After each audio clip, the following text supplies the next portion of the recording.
Enrique Ortiz Flores es un arquitecto que ha dedicado su vida a apoyar a personas en alta vulnerabilidad en temas sociales enfocados en la vivienda y el hábitat.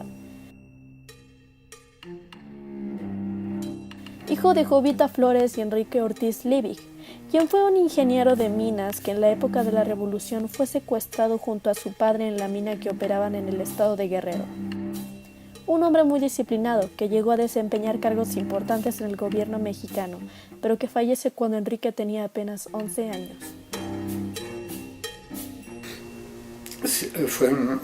Así como mi infancia fue de lo más feliz, de lo más intensa y bella, ¿no? Con mucho apoyo de mis papás, con pues, una casa preciosa, sobre todo con jardines donde me podía trepar los árboles todo el tiempo. O estaba trepado en la bicicleta o estaba trepado en los árboles, ¿no? Era mi maravilla, o batido de lodo. Y justo cuando me metí al colegio alemán, mi papá, porque él me iba a enseñar, él hablaba perfecto alemán, y al otro día le dio una oclusión intestinal y se murió a los 8 días. Y eso fue como unos cuantos días después de entrar al colegio alemán, ¿no? Muy poco tiempo, no había ni un mes siquiera. En la prepa fue mi dificultad, porque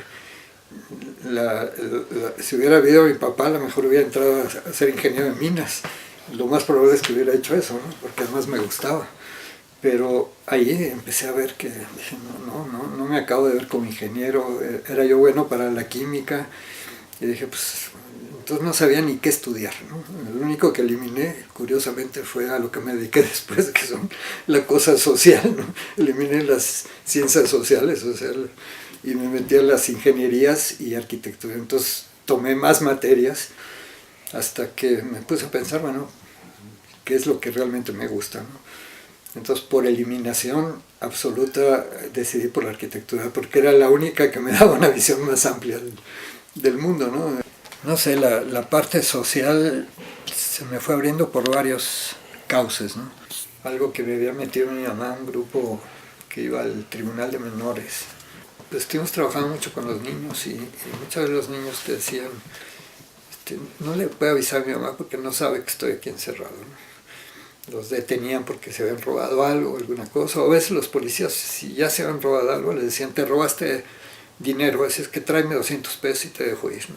Los obligaban a robar, ¿no? Entonces, pues, esos niños te pedían que fueras a avisarle a su mamá, y así conocí los barrios populares de esta ciudad, ¿no? Y eso también me transformó la mente, ¿no? De decir, ay caray, ¿qué está pasando en esta ciudad que no conozco, ¿no? Como habitante de las lomas y de aquí a la Tacubaya, al colegio alemán y Acapulco en los fines de vacaciones, etc. Pues no conocías tu país, ¿no? Entonces empecé a conocer mi país y por mi tío Leopoldo conocí lo indígena, ¿no? Él fue el que me metió mucho en la cosa indígena. Entonces regresé todo apasionado a escribir mi tesis y me habla Robina y me dice, ¿a usted le interesa la cosa indígena, verdad? Sí. ¿No quiere hacer una de las salas del Museo de Antropología? Imagínate, yo ni me había recibido, ¿no? Pues ¿cómo no? No, por supuesto que sí, ¿no? Entonces boté la tesis y me metí a hacer la sala de etnografía del Golfo. Entonces tuvimos desde que ir a comprar cosas, parecíamos ropavejeros, comprando trapos viejos, me acuerdo en la zona de Papantla, comprando quesquemels, de las mujeres, y decían, no, aquí tenemos uno nuevo, no, el que queremos es el viejo, ¿no? Ese es el que queremos exhibir. Después que inauguraron el museo, pues ya me metí a terminar mi tesis, y terminando mi tesis, pues ya me metí a Cupevi, ¿no? Pero al otro día, ¿no? Platícame, ¿cómo conoces a la China? Ah, mira, a la China la conocí precisamente en Copevia, que es donde me metí después de mi examen profesional, que me metí al otro día. Ahí ella fue de las fundadoras. Cuéntame esa historia de amor con la China. Pues no sé, ¿qué te cuento? Como decía un señor que conozco, lo que ha de durar toda la vida lo piensas toda la vida, ¿no? Entonces más o menos a mí me costaba bastante trabajo decidirme, ¿no? Pero ella sí estaba bastante decidida hasta que ella me entusiasmé y ya nos casamos. Una de las cosas que me tocó en la época que éramos novios con la China fue precisamente el 68, ¿no? En que, pues, yo creo que fue una época de un movimiento internacional muy fuerte, ¿no? De los jóvenes, ¿no? En busca de más libertades, de ser tomados en cuenta, de también lucha democrática, ¿no? Muy fuerte. En el caso de México fue una lucha por poder incidir en las cosas, ¿no? Cuando llegó el 68 fue como una apertura de espacio muy interesante. Y en la facultad, ya ves que la universidad apoyó mucho el movimiento, ¿no? Los profesores nombraron a 15 representantes para estar en vinculación con el movimiento, ¿no? Y yo fui el último porque era de los, pues, muy joven, ¿no? Y me nombraban en ese enlace que fue muy interesante porque estuve, pues, ahí en las asambleas viendo cómo se jugaba la cosa. Teníamos un amigo que vivía cerca de la UNAM y nos avisaba cómo iba la cosa cuando iban los soldados para allá, que ya ves que se metieron al campus una vez. Y nos avisaba y nos fuimos dando cuenta de que la cosa estaba muy, muy dura. Pues estuvimos en las marchas, yo estuve en la marcha esta del silencio, que fue impresionante, bellísima, ¿no? Porque fue una marcha en la noche de silencio, ¿no? Bueno, se hizo noche en la marcha. Y veías la cantidad de gente que salía a sus balcones y a todos lados a estimular la cosa, a reconocer que tenían que cambiar las cosas en este país, ¿no? Mucha gente nos apoyaba, entonces fue muy, muy hermoso. Y de pura casualidad yo no fui a Tlatelolco, ¿no? Porque pude haber estado en esos. Pasó el tiempo, ¿no? De 68 a 71 no había pasado nada, ¿no? Muchas cosas habían surgido, pero nada cambiaba. Y yo me casé en el 71 y ya me salí de dar clases, ¿no? Me salí de dar clases, nos fuimos a Sudamérica 4 meses y medio, ¿no? Y cuando regresé se había formado el autogobierno, precisamente basado en todo ese trabajo que se había estado haciendo, de revisar qué tenía que hacer el arquitecto, ¿no? en esta sociedad, ¿no? Hubo gente muy sensible que le pegó muy fuerte en el 68. Yo tenía muchachos que habían luchado en el 68 y que se fueron de México. Nos invitaron a la campaña López Portillo a presentar ponencias por un lado y por otro, hasta una encerrona que tuvimos de hacer una propuesta de política que salió de esa experiencia que teníamos, ¿no? Y les gustó y me invitaron a participar en una de las direcciones, la de equipamiento urbano y vivienda, para hacer el primer programa nacional de vivienda. Era hacer la política de vivienda del país, imagínate.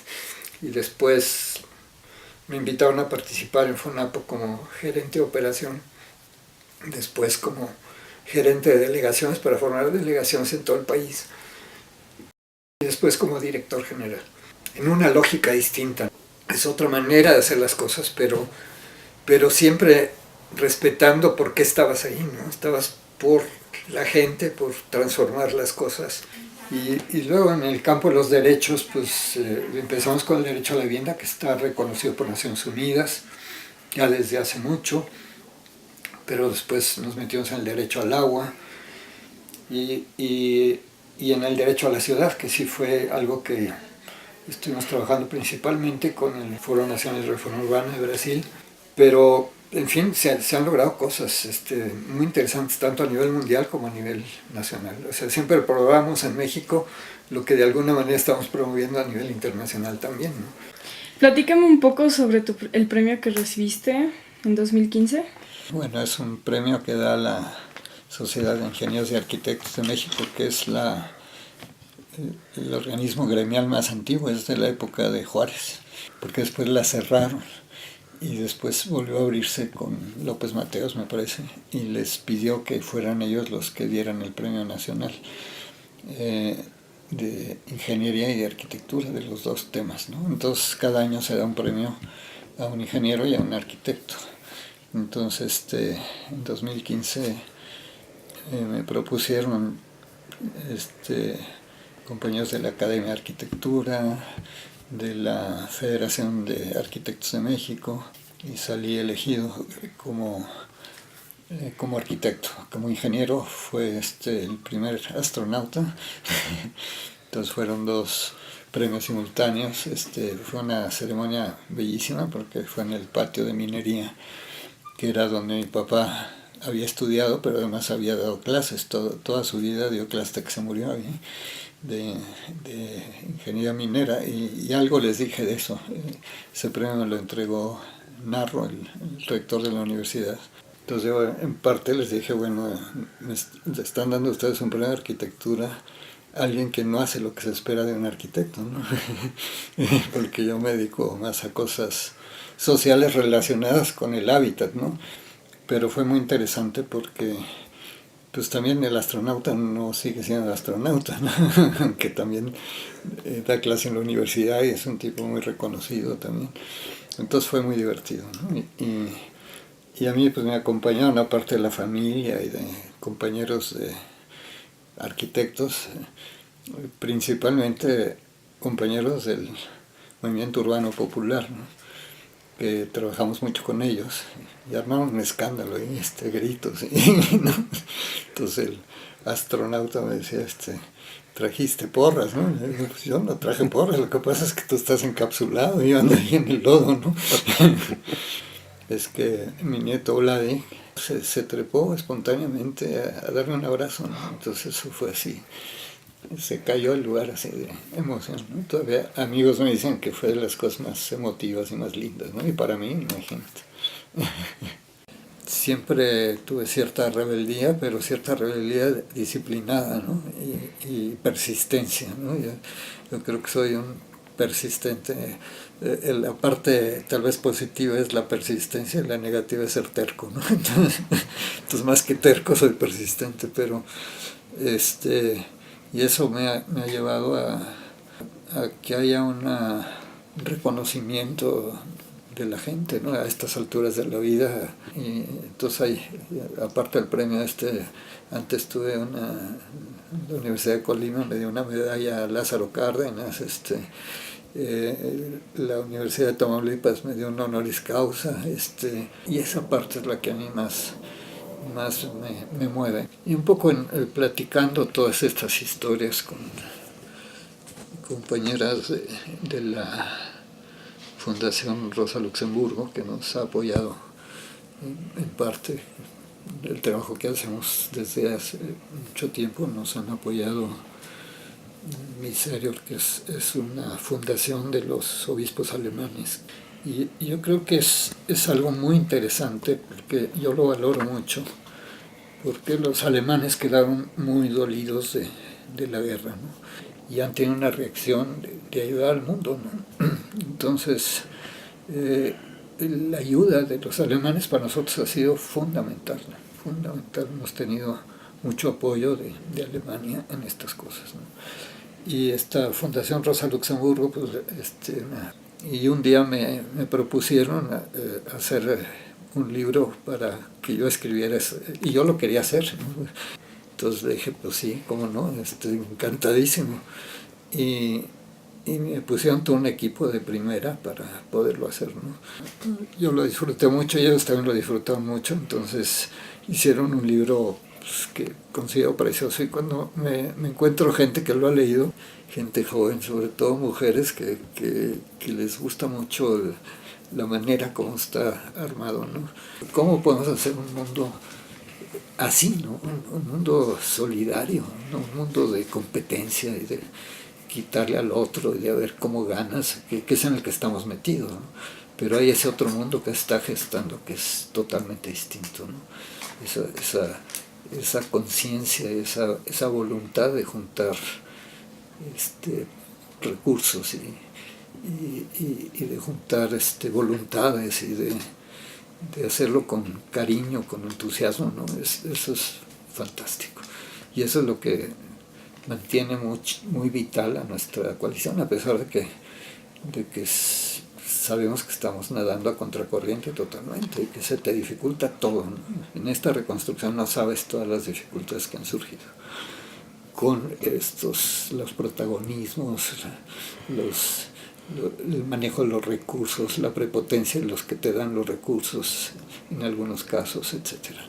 Que tienes que estar trabajando en todos los frentes, o sea, contigo mismo, pero que tú también tienes que transformarte con los demás, con la gente con la que está tratando de atender para que tome conciencia de otra manera de hacer las cosas, pero sobre todo con los gobiernos, con los que toman las decisiones, con la academia para ir ampliando la cosa y que formen cuadros técnicos con otra visión del mundo, ¿no? Y no lo que están haciendo de la competitividad, que seas competitivo, ¿no? Que aprendas inglés y computación, pues esos son instrumentos, esa no es ninguna reforma educativa, ¿no? La reforma educativa es manejar la complejidad, manejar un sentido crítico, un sentido transformador, ¿no?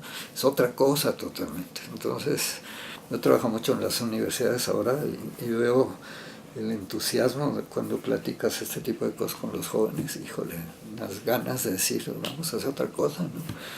Y yo digo que esta alianza de los viejos con los jóvenes es muy interesante porque los dos ya no estamos, unos están con la aspiración de cambiar las cosas y todavía no tienen que mantener una familia, ni están peleando por defender un puesto, ni por escalar, ni por nada de eso, ¿no? Y tú ya pasaste por esa etapa, ¿no? Ya también ya te llegó algo de sabiduría. En general la sabiduría llega cuando ya no sirve para nada, pero lo poco que te llega lo puedes compartir con los jóvenes. Entonces mezclas la sabiduría con la energía y eso es dinamita pura. Enrique Ortiz Flores nos plantea que si queremos tener un mundo diferente, tenemos que pensar diferente. Cada quien es responsable de hacer un pequeño cambio para que en conjunto logremos una gran transformación.